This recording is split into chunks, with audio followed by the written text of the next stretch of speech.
इस लेक्चर में मैंने सीबीसी कंप्लीट ब्लड काउंट या फुल ब्लड काउंट एफपीसी या इसको सीपी भी लिखा जाता है उसके बारे में सिखाया है कि इस टेस्ट को आप शुरू से आखिर तक कैसे रीड करते हैं। अब इस पेशेंट के आयरन कितना आयरन कम है इस पेशेंट में बेसिकली इस चीज़ को हम एच बी डेफिसिट बोलते हैं, यानी कितना हीमोग्लोबिन कम है और उसको हम मालूम कैसे करेंगे।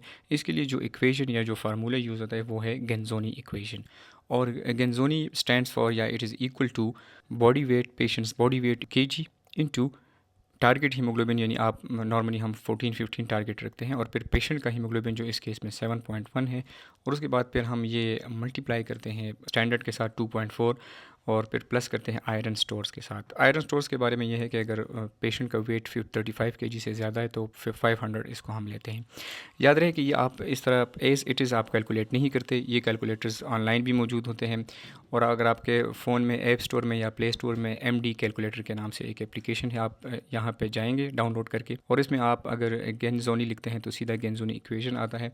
अब आते हैं इस पेशेंट की वैल्यूज़ सारी इस इक्वेशन में पुट करते हैं। तो सबसे पहले पेशेंट का वेट, हमारा जो पेशेंट का वेट था वो 80 kg था, टारगेट हीमोग्लोबिन हमने 15 लिया, एक्चुअल हीमोग्लोबिन हमने 7 जो कि पेशेंट का था और आयरन स्टोर्स 500।